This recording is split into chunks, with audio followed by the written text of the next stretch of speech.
Cuarta lección sobre San Pablo. Vamos a la página 47. Todo para todos, dice San Pablo en la primera carta a los Corintios, capítulo 9.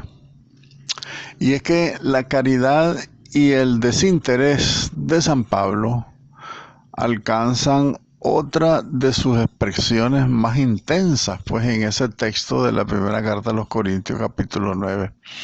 Y es un texto sumamente revelador de su espíritu y su deseo. El objetivo de San Pablo es ganar. Ganar a los judíos, ganar a los gentiles, ganar a los que están sin ley, ganar a los más que pueda. Pero evidentemente no se trata de una ganancia interesada para San Pablo, pues él no pretende ganar para él mismo nada, sino a favor de los que son ganados. Porque dice él en el texto, para salvar a toda costa a algunos. Toda su vida, todas sus energías están canalizadas hacia el único objetivo, que es el de manifestar y el de comunicar a todos los hombres el amor salvador de Dios manifestado en Cristo Jesús. A este fin subordina pues todo lo demás, todo lo que hace San Pablo.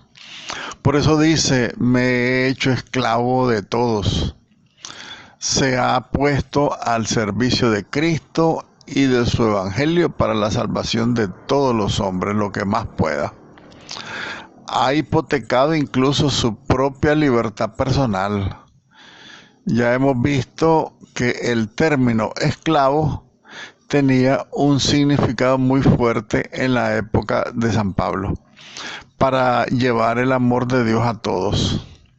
Pues tomar en serio su labor de evangelizador, que significaba en la práctica subordinar cualquier otro interés personal a la tarea de la evangelización y renunciar por completo y para siempre a todo lo que pudiera servirle de obstáculo también en esa misión de ayudar a los hombres a acoger el evangelio. Era un interés total de San Pablo.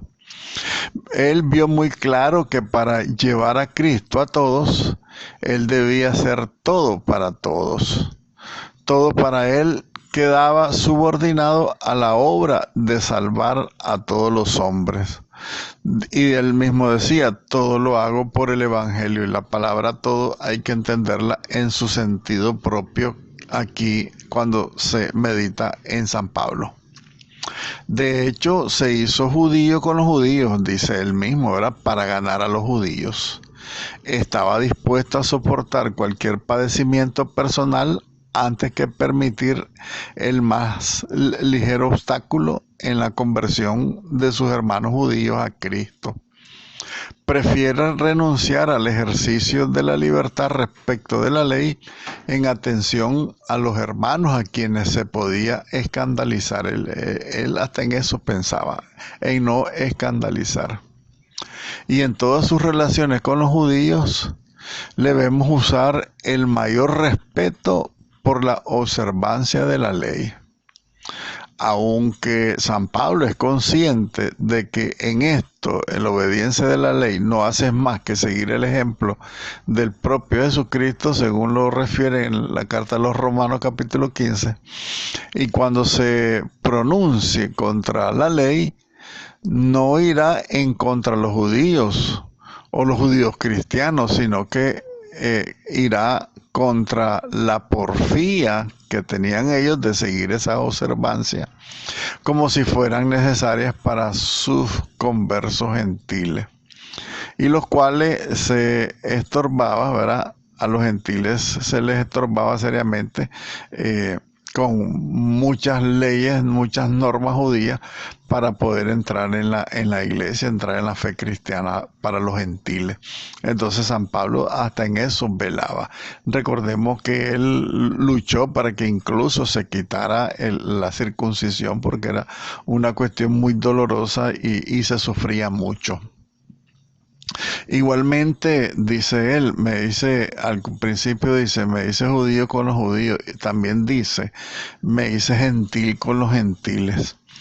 Él vio con claridad que solo el Evangelio tenía fuerza para hacer volver a los hombres hacia Dios, para renovarlos y que la buena nueva pudiera fermentar cualquier cultura, cualquier civilización. En consecuencia, pues no exigía a los gentiles ninguna conducta o ninguna práctica judía que no brotara del mensaje de Jesucristo en sí mismo. Por ejemplo, el caso pues de las carnes sacrificadas a los ídolos de la primera carta a los Corintios capítulo 8.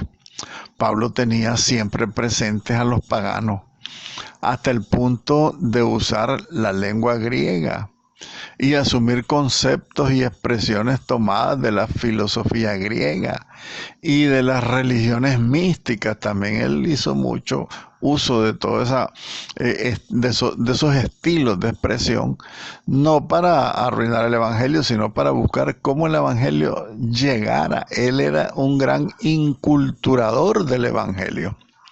Y también incluso dirá, cuando me hice todo para todos, dirá, me hice débil con los débiles.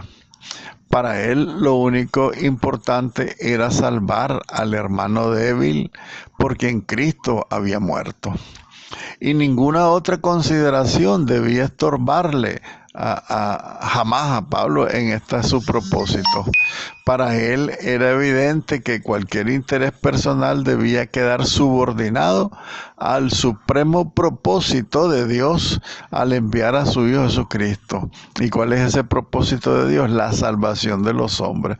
Y era el propósito de San Pablo en su misma lucha y en su mismo esfuerzo para hacerse con todos de todo, reír con los que ríen, llorar con los que lloran, débil con los débiles, fuerte con los fuertes, gentil con los gentiles, judío con los judíos, ¿verdad? Porque el propósito de él era la salvación de los hombres. Y esta temática que subyace pues de la primera carta a los Corintios, capítulo 8, aduciendo con razón el peso de su testimonio personal, pues esta actitud y este modo de actuar de San Pablo habían llegado a formar parte de su propia vida. Ya Pablo, creo yo, que ya ni se esforzaba entonces de tomar todas las actitudes que eran necesarias para la conversión de sus hermanos, los más pobres, en el sentido de que los más pobres eran los que no conocían aún el Evangelio. Podemos decir entonces con esto, esto es lo que da a San Pablo autoridad para ponerse a sí mismo como modelo y pedir que le imiten, cosa que hace repetidas veces en sus cartas. Imítenme, decía San Pablo, porque yo imito a Cristo. Porque solo quien se ha hecho previamente todo para todos y esclavo de todos, puede reclamar ser imitado, ¿verdad? En realidad, el que pide ser imitado porque ha demostrado que él se ha entregado totalmente. Pues, en definitiva, pues no es a San Pablo a quien tenemos que imitar, porque él decía, imíteme a mí porque yo imito a Cristo. ¿Por qué razón? Porque la idea de San Pablo era que todos imitáramos a Cristo, ¿verdad? Cuya vida y actitudes se han reproducido fielmente en su apóstol, en este Pablo maravilloso que estamos reflexionando. Bien. Dice otra expresión de San Pablo en la carta a los Romanos capítulo 9. Dice, desearía ser yo mismo anatema por mis hermanos. ¿Qué quiere decir esto de San Pablo? Pues que la caridad pastoral que él tenía encuentra esa expresión suprema en estas palabras que encontramos al inicio del capítulo 9 pues de la carta a los Romanos, ¿verdad? Que desearía ser yo mismo anatema en favor de mis hermanos. Está hablando de los judíos, ¿verdad? Digo la verdad en Cristo, no miento, decía San Pablo, y testificaba porque testifica más bien, ¿verdad?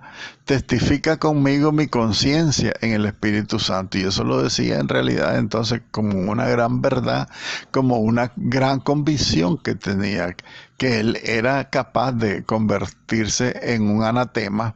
Y acuérdense lo que significa la palabra anatema. Es una palabra fuerte. Y nos hace una confidencia personal con esto, San Pablo. ¿Por qué? Porque el dolor inmenso y la tristeza que él sentía continúa. Esa tristeza continua que experimentaba San Pablo por el hecho de que sus hermanos los judíos no hayan podido acoger al Mesías ni a su evangelio. Eso le dolía mucho y le daba mucha tristeza. Entonces él decía, soy capaz de considerarme un maldito, porque eso es lo que significa la palabra anatema. Yo podría considerarme un maldito si esto fuera en bien de mis hermanos, dice los judíos, para que se pudieran convertir. En este versículo 3 pues, de la carta a los Romanos, capítulo 9, tiene esta afirmación impresionante, ¿verdad? Desearía ser yo mismo anatema, separado de Cristo por mis hermanos, los de mi raza, según la carne, ¿verdad? Y de tal manera le importa y le duele la situación de sus hermanos judíos, que se manifiesta él dispuesto a cualquier sacrificio por ellos para alcanzarles la salvación. Era un gran deseo maravilloso que tenía San Pablo por la conversión de los judíos, pero que lastimosamente pues él no lo miró en vida. Claro que lo verá, porque Dios siempre le toma a sus hijos la palabra. Y este sacrificio de San Pablo, incluso el martirio de San Pablo, creo que Dios se lo ha de aplicar en el momento preciso para la conversión de los judíos, que no lo hemos visto todavía nosotros, pues la conversión del pueblo judío, de todo el pueblo, pero yo creo que Dios le tomará la palabra a San Pablo y les dará la conversión por esa gran intercesión de San Pablo. Ahora bien, esta expresión que hemos leído nos habla de un amor ardiente, y él recuerda las palabras de Moisés tras el pecado del pueblo de Israel. En el Éxodo 32 dice Moisés, ay, este pueblo ha cometido un gran pecado al hacerse un Dios de oro. Con todo, si te dignas perdonar su pecado, y si no, bórrame del libro que has escrito, ¿verdad? Dice Moisés, yo soy capaz de aceptar que me borres del libro de la vida por la conversión y el perdón de este pueblo de Israel rebelde. Era la expresión de Moisés en el Éxodo 32. Más aún con San Pablo, estas palabras recuerdan, reproducen y prolongan la actitud del mismo Cristo, esta actitud de San Pablo, que Cristo mismo aceptó ser hecho pecado siendo Dios. Se hizo pecado por nosotros para que nosotros llegáramos a ser justicia de Dios. Y lo dice San Pablo en la segunda carta a los Corintios, capítulo 5. Y se hizo a sí mismo maldición por nosotros, para rescatarnos de la maldición. Esto fue la actitud que tomó Cristo, pues de ser maldito hasta llegar incluso a una muerte de cruz, dice San Pablo en los Filipenses. Él fue capaz de renunciar a su divinidad, a su categoría de Dios. Así, esa misma actitud vemos pues en esta autobiografía de San Pablo. Bien. Avancemos un poco más. Otra frase de San Pablo, la número 6, otra característica paulina. En la carta a los Romanos, capítulo 1, dice San Pablo que él es escogido para el evangelio, el evangelizador, ¿verdad? San Pablo tiene conciencia de haber sido elegido por Dios para consagrarse enteramente al anuncio del Evangelio. polemizando con los corintios, llegará a decirles: no me envió Cristo a bautizar, sino a predicar el Evangelio. ¿Verdad? Es lo que estamos reflexionando. Escogido para el Evangelio. Y lo refiere ya en la carta a los Corintios. Pablo sabe que su misión consiste en evangelizar, en anunciar a Cristo, poniendo así el fundamento sobre el cual otros continúen construyendo pues el edificio de la iglesia. Las palabras que figuran en el título de este capítulo, el número 6 que estamos viendo, escogido para el Evangelio, indican pues lo mismo.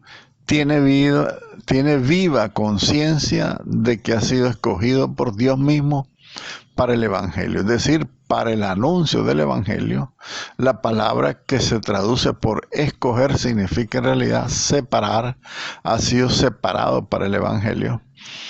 Separar significa poner aparte, sacarlo del mundo y consagrarlo para esa misión. Y es la misma que encontramos, pues, la misma expresión en el libro de los Gálatas en capítulo 1, cuando Pablo habla de su vocación. Dirá San Pablo en los Gálatas: Dios mismo le ha separado de las actividades ordinarias que los hombres realizan en su vida cotidiana, para consagrarse enteramente al anuncio del Evangelio. Y esto ha sido extraído de otras tareas. San Pablo ha sido sustraído, podemos decirlo también, de las otras tareas de su vida, para que su vida entera esté total, única y exclusivamente dedicada al ministerio de la palabra, al ministerio de la evangelización de los paganos. De hecho, comprobamos que si bien no tiene inconveniente en trabajar con sus manos para no ser carga de nadie y para procurarse su sustento personal y no ser gravoso para nadie, en cuanto tiene posibilidad se deja absorber por la tarea evangelizadora. Si bien es cierto, había momentos que él trabajaba para ganarse su realito, pero toda su vida era absorbida pues para evangelizar. Así, por ejemplo, durante su estancia en Corintios, San Pablo trabajará como tejedor de tiendas, dice los Hechos de los Apóstoles, capítulo 18. Pero cuando Silas y Timoteo llegaron de Macedonia, trayendo ayudas materiales, Pablo se dedicó enteramente a la palabra, dice los mismos Hechos de los Apóstoles en el mismo capítulo 18. Significa pues que Pablo aceptaba las ayudas, por supuesto, y cuando él no tenía necesidad de cosas materiales, su alimentación, su ropa, etc., él se dedicaba totalmente a predicar. En este mismo apartado, tenemos que reflexionar también de que la fe viene de la predicación, según lo refiere San Pablo en la carta a los Romanos capítulo 10. Y esta insistencia de San Pablo en la importancia del valor de la evangelización nace de una convicción fundamental en él. ¿Y cuál es la convicción? La predicación está en la base de todo. Es el cimiento del edificio de la vida cristiana de cada hombre y de la vida de la iglesia toda. Así lo refiere en la primera carta a los Corintios, capítulo 3. Es muy significativa también este texto de la carta a los Romanos del capítulo 10 que hemos señalado, que dice: la fe viene por la predicación. Es la concatenación de los verbos. Al ser enviado sucede el predicar, y al predicar sucede el oír, y al oír sucede el creer, y el creer sucede el invocar, y al invocar le sucede el ser salvado. Miren, todo es una concatenación entonces de toda su misión. Por eso, en consecuencia, Todo arranca de la predicación, porque la fe es la que justifica al hombre y le reconcilia con Dios. Y la fe hace del hombre una criatura nueva. Ahora bien, la fe entonces es esencialmente acogida por el querigma, ¿verdad? Cuando se hace el anuncio, se acepta. Es decir, del anuncio de Cristo muerto y resucitado para nuestra salvación. Este es el evangelio que Pablo predica y en el que invita a todos a creer, cuyo resumen más antiguo lo encontramos pues en la primera carta a los Corintios capítulo 15. Lo pueden revisar, que es toda la obra, ¿verdad? Misionera de San Pablo resumida con ese querigma que él anunciaba.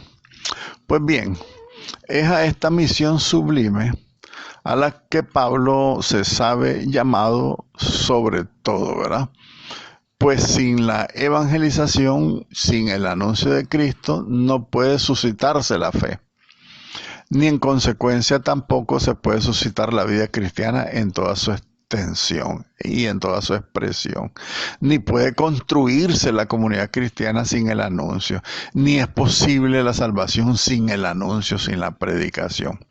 Ciertamente podrá haber 10.000 pedagogos que educan y que cultiven la vida en Cristo, pero esta vida no existirá sin alguien que mediante el anuncio del evangelio la engendre en el corazón de los hombres. O sea, acuérdense que nosotros hablábamos de la misión del catequista, que el catequista no era un mero maestro de enseñanza de religión.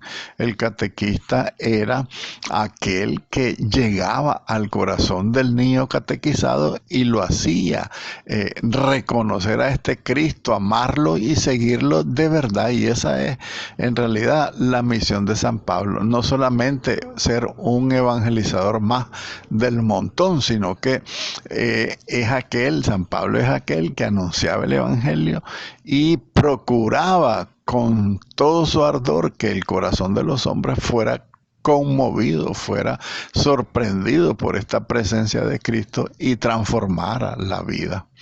Entonces, será preciso que alguien arriesgue, abone, riegue la plantita, la abone, la cuide, esa plantita de la fe, esa plantita de la vida nueva en Cristo. Pero todo esto será inútil y sin sentido si no fuera porque alguien antes ya ha plantado esta palabra mediante la predicación. Entonces la semilla de la fe y la raíz de la vida nueva pues nacen pues de la primera evangelización, el anuncio, el querigma y la evangelización constante. Otro tema también de San Pablo, anunciar la inescrutable riqueza de Cristo, es la misma evangelización, ¿verdad? En toda su riqueza.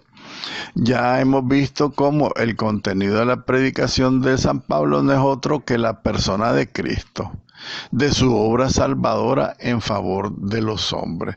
Dirá él: yo, hermanos, cuando fui a ustedes a anunciarles el misterio de Dios, no quise saber entre ustedes sino a Cristo, ¿verdad? Entonces él dice, no quiso enseñarles otra cosa que si no fuera Cristo. En la primera carta a los Corintios capítulo 2. Lo que llama y más bien lo que nos llena de admiración de San Pablo es el hecho de que ahora, precisamente en los días de su vida, haya sido revelado y dado a conocer por Dios el misterio, ese misterio maravilloso, ese plan de salvación que es un misterio. Por eso habla San Pablo de anunciar la inescrutable riqueza de Dios. Esa palabra inescrutable significa que es un gran misterio y hermoso misterio. En la economía salvífica, la palabra economía quiere decir riqueza. Entonces, en ese sentido, pues San Pablo trabaja en esa transmisión de dar a conocer a Dios en sus misterios. ¿Y cuáles son los misterios de Dios? ese maravilloso plan de salvación que Dios tenía concebido en su designio desde los siglos eternos. O sea, desde toda la eternidad Dios ya tenía planeado la redención nuestra, y eso es un gran misterio. Y ese grandioso increíble proyecto de ofrecer la salvación a todos, también a los gentiles, y no solo a los judíos, como creían los miembros del pueblo de la antigua alianza, mediante la fe en Jesucristo, será lo que él predicará, y lo refiere en la carta a los Romanos capítulo 16. Pero lo que sobre todo le hace enloquecer es que además haya sido elegido. San Pablo está sorprendidísimo que él haya sido elegido, precisamente él, para esa misión tan maravillosa de los misterios divinos, de anunciar a los gentiles este maravilloso misterio, esta gran riqueza de salvación, y de conducirlos hacia la fe y a la salvación. Dice San Pablo: a mí, el menor de todos los santos, me fue concedida esta gracia, anunciar a los gentiles la inescrutable riqueza de Cristo. En la carta a los Efesios capítulo 3 lo refiere él mismo.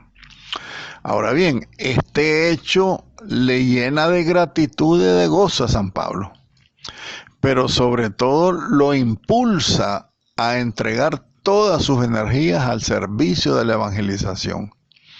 Como un hombre que en medio de una epidemia mortal y muy extendida tuviera en sus manos el remedio para curar esa epidemia de raíz. Así San Pablo sabe que en medio de esta humanidad sumergida en el pecado, como lo dice en la carta a los Romanos capítulo 1, él es el portador de la única medicina capaz de salvar a todos los hombres.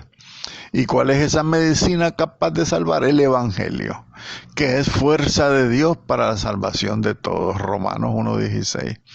Y ello por pura gracia, por puro amor de Dios, porque los seres humanos no la merecemos, sin mérito alguno de parte nuestra, porque como vivimos, Él ha sido el primero sanado por esta medicina, como hemos visto, ¿verdad? San Pablo fue el primero, él mismo lo dice. ¿Quién era yo? Yo era el peor de todos, era como un aborto, dice el mismo San Pablo. Es una frase increíble, porque en todas esas frases aumentativas, expresivas, esas frases nuevas que usará San Pablo en su tiempo, nos tenemos que dar cuenta que él se siente sorprendido, lleno de gratitud, lleno de gozo, impulsado con una energía que no se le agotará nunca hasta su muerte para el servicio de la evangelización. Por lo tanto, San Pablo hace una última expresión. En este capítulo dice: somos heraldos de Cristo, y lo refiere en la primera carta a Timoteo capítulo 2. Y para exponer el sentido de su tarea de evangelizador, San Pablo encuentra entonces una expresión nueva más que gusta aplicarse a sí mismo: heraldo, ¿verdad? Heraldo significa proclamador. Y esta palabra heraldo la usa varias veces. Dice aquí el texto que usó esta palabra como 19 veces. El heraldo era un mensajero que en nombre del emperador anunciaba al pueblo un mensaje que les afectaba para su vida. En realidad, él era un instrumento por cuya mediación la voz del gobernante llegaba al pueblo. No proclamaba sus propias convicciones, sino que era el portavoz del rey y hablaba con su autoridad. Eso significa la palabra heraldo. ¿Quién era un heraldo? Era ese el que tenía toda la potestad de darse su palabra al rey. Entonces tenía toda la autoridad.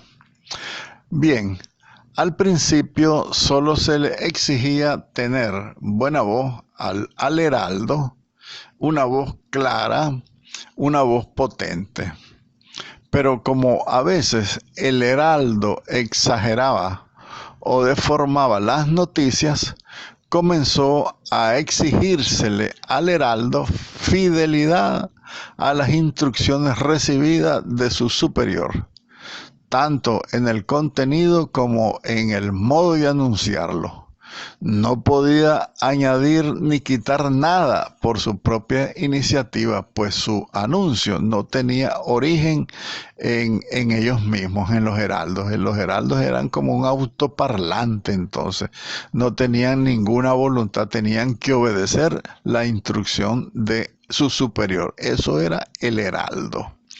Pues bien, Pablo tiene conciencia de hablar como heraldo de Cristo, pero lo que transmite no es una información cualquiera, sino la noticia de un gran acontecimiento en la vida del mundo entero, es la muerte y la resurrección de Jesucristo. A través de este hecho, Dios ha comenzado su intervención definitiva en la historia humana. Esta historia es la salvación en la cual Dios interfiere para redimir a todo su pueblo. Y este acontecimiento es de tal importancia que si no fuera real, toda la predicación de San Pablo y de la iglesia carecería de sentido. Él mismo lo dice en la primera carta a los Corintios, capítulo 15. Además, es un mensaje que afecta a toda la humanidad, pues habiendo muerto por nuestros pecados Jesucristo y resucitado para nuestra salvación, este mismo Cristo Jesús comunica su victoria a los que le acogen en la fe, a los que escuchan el anuncio del Evangelio y lo reciben y lo acogen. Por eso es que la salvación es necesaria acogerla para poder salvarse, no como dicen los protestantes, ¿verdad? Que como Cristo murió ya estoy salvado, sea lo que sea yo, y eso no es cierto. Tenemos que acoger primero con la fe el anuncio y ponerlo como vida propia, hacerlo vida, ponerlo en práctica. Entonces, como mensajero personal de Cristo, San Pablo sabe que él es puramente un instrumento, un intermediario, un instrumento necesario desde luego, pues ¿cómo creerán en aquel a quien no han oído? ¿Y cómo oirán sin que se les predique? Dice él en la carta a los Romanos capítulo 10, pero instrumento al fin de cuentas. Y como instrumento, como heraldo, como tal, es consciente que está al servicio de un diálogo que debe instaurarse entre Dios y los hombres. A través de él, a través de San Pablo, Dios habla a los hombres y a cada hombre. A través del mensaje, a través del Evangelio, Dios habla a los hombres y a cada uno de los hombres. Y esto los hombres deben dar una respuesta personal a Dios. Ese Dios que le dirige sus palabras. Y mediante lo que San Pablo llama la obediencia de la fe, es la forma de respuesta pues a este mensaje transmitido. Lo refiere en la carta a los Romanos capítulo 1. Entonces, por medio de él, San Pablo, se inicia ese diálogo de salvación en el que los hombres son urgidos a dar la respuesta de fe que les introduzca en el gran acontecimiento que transformará tanto sus vidas como la misma historia del mundo entero. Entonces, la predicación es absolutamente necesaria para que se inicie ese diálogo de fe y de salvación.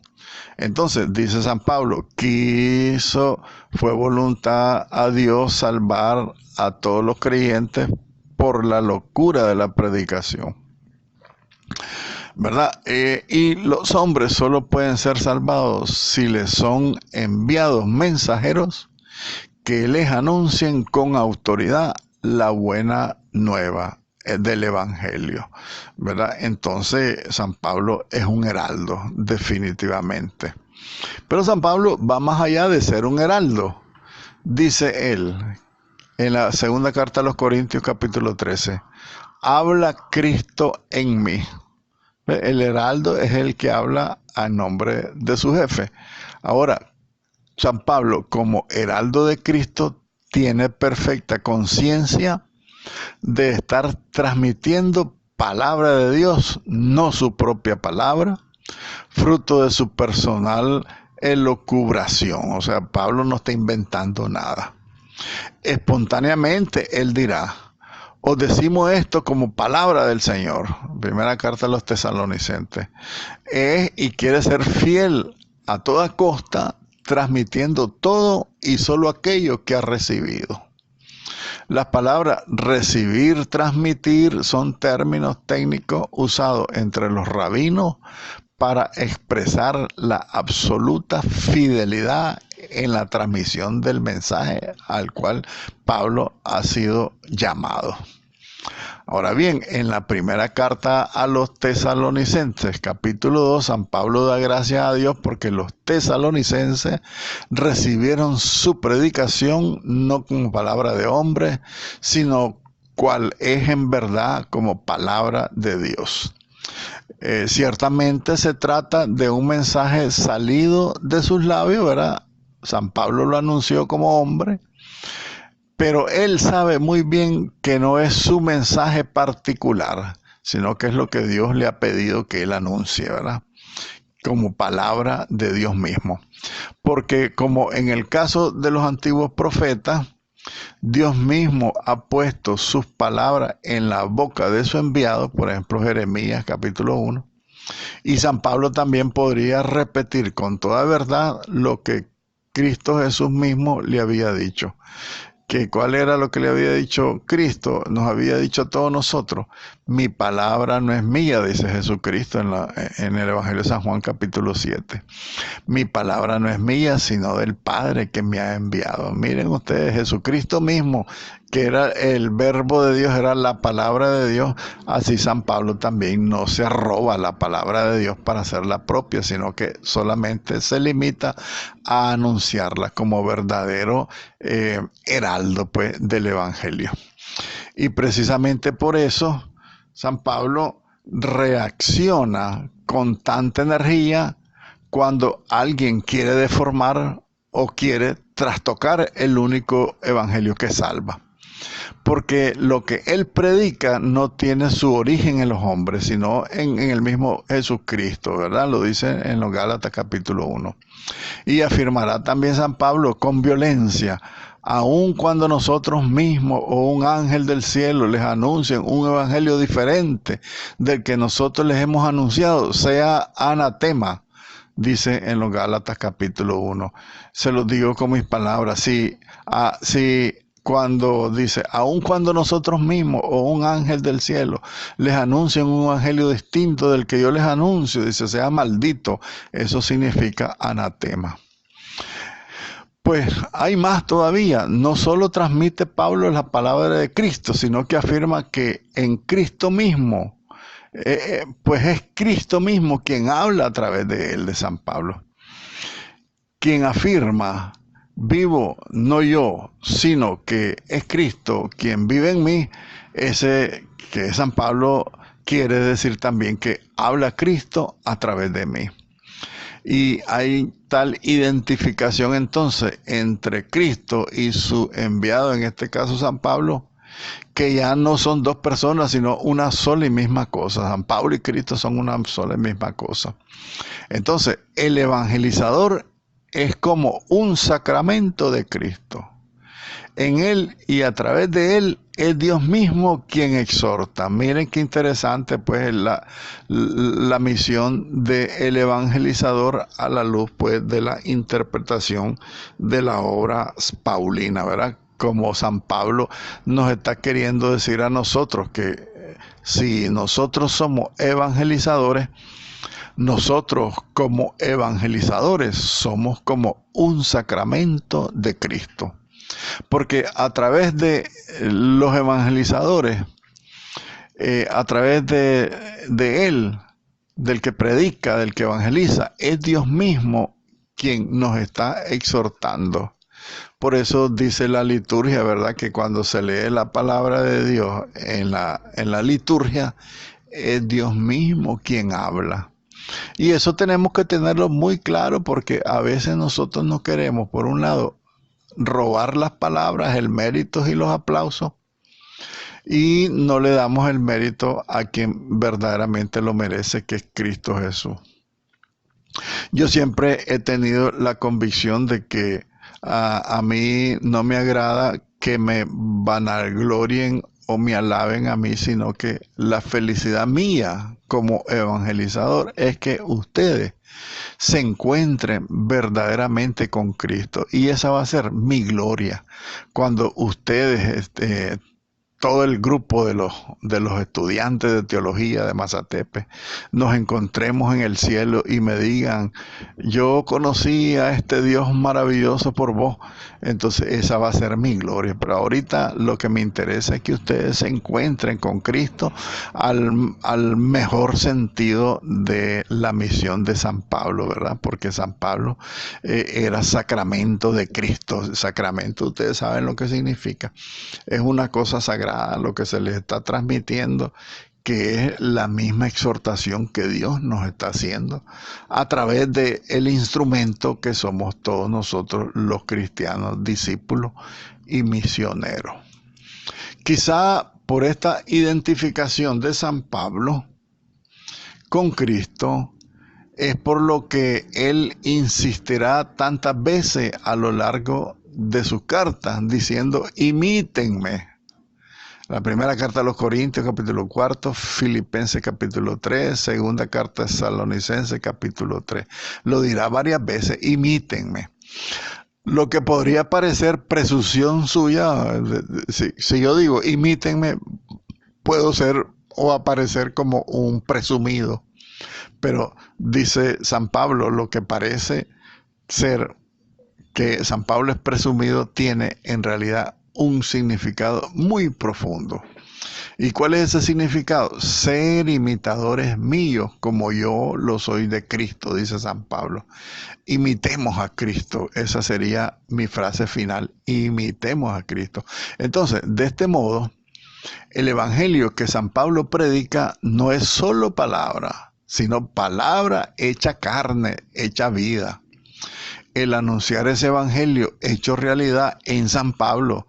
De este modo, San Pablo mismo, se había convertido en evangelio, en palabra, dejando vivir a Cristo en sí mismo, en él mismo.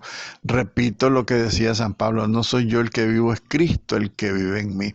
Y así podía presentarse a sí mismo como modelo y como ejemplo de una existencia auténticamente cristiana y evangélica. Ese era el espíritu, pues, de la predicación, de la ansiedad, de la angustia de San Pablo por querer revelar todo lo que Cristo le había revelado. Gloria al Padre y al Hijo y al Espíritu Santo, como era en el principio, ahora y siempre, por los siglos de los siglos. Amén.